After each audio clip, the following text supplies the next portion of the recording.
Bonjour Clara. Bonjour Sandrine.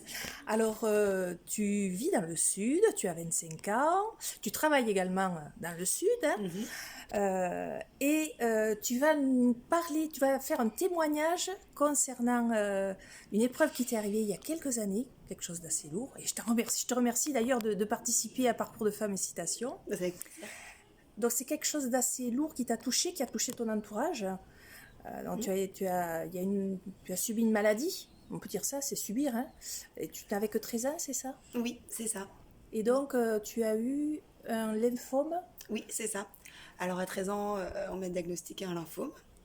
Donc j'étais hospitalisée pendant pas loin d'un an.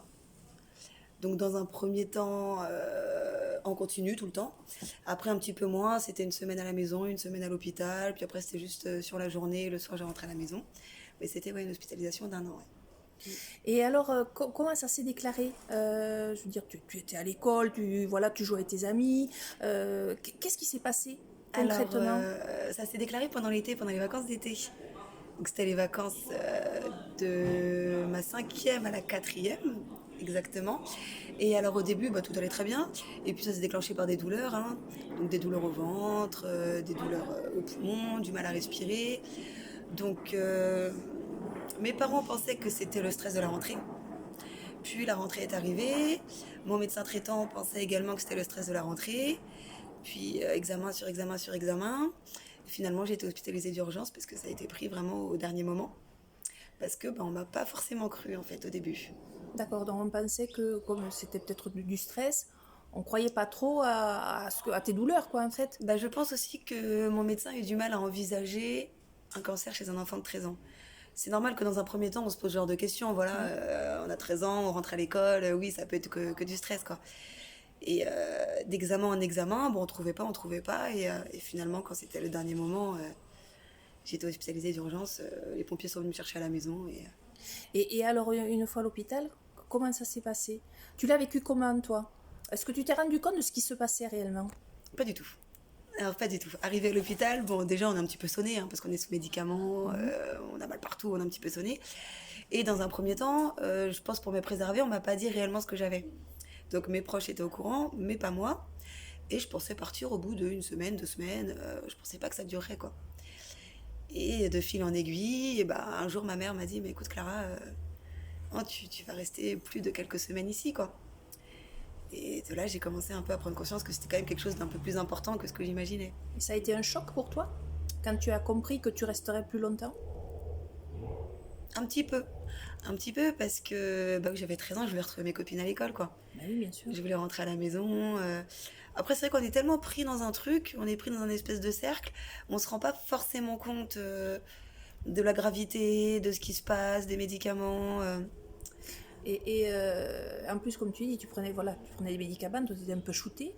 Tu étais en chambre stérile aussi.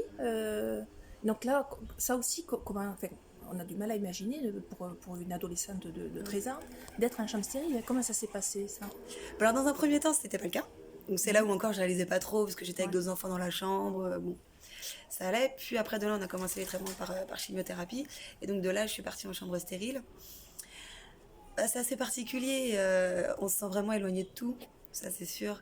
Les proches qui viennent nous voir, c'est pas plus d'une personne avec la tenue complète. Donc maman qui vient, tu la reconnais même Ouais. pas. Donc c'est un peu particulier et tu te sens vraiment Et ouais isolé? mise à l'écart, ouais Oui. isolé, c'est ça. Coupé du monde, Ouais, coupé de tout. Ouais. Donc moi j'ai le souvenir que j'avais des grandes fenêtres dans ma chambre et que je regardais beaucoup par la fenêtre et j'attendais de pouvoir sortir. Je regardais les gens dehors et je vivais beaucoup de ça quand même. Oui, ça t'a Regarder par la nourri, fenêtre. ça t'a permis de... Ces grandes fenêtres, quelque part, ça t'a permis de tenir un peu. Bah, ça m'a donné beaucoup d'envie que j'ai toujours aujourd'hui. Je sais qu'aujourd'hui, il y a beaucoup d'envie que j'ai parce que justement, j'ai regardé cette fenêtre pendant des mois et des mois. Et oui, j'ai envie d'aller voir le monde, j'ai envie de sortir, j'ai envie de. De découvrir Ouais. le monde. Et justement, est-ce que tu penses que, bon, parce que c'est une épreuve qui est quand même terrible, et on dit bien que ce qui ne tue pas rend plus fort, Mhm. et est-ce que justement la niaque, le dynamisme que tu as aujourd'hui, est-ce que quelque part, c'est parce que tu as pu surmonter cette épreuve? Est-ce que tu aurais été comme ça s'il n'y avait pas eu cette épreuve dans ta vie? J'en suis persuadée. Alors c'est vrai que sur le moment, les médecins, les accompagnants te disent oui, tu vas voir, tu vas sortir grandi, tu vas gagner une maturité. bah, ça te fait rire. Tu dis non, mais c'est quoi ces conneries? Je suis enfermée. Tu réalises pas. Mais des années plus tard, je me rends compte que je suis pas la même qu'avant. Bah, alors, déjà, parce que je suis rentrée du coup à l'hôpital, donc j'avais 13 ans. Et c'est une période où réellement on se construit. De Mhm. 13 à 14 ans, c'est une période où on évolue, on se construit en tant que personne. Donc déjà, j'ai grandi avec ça. Donc forcément, ça m'a construite dans cette optique. Et puis, c'est vrai que, oui, on se rend compte que du jour au lendemain, tout peut basculer, quoi. Et donc, il faut profiter de la vie, il faut... En fait, la vie, elle est belle.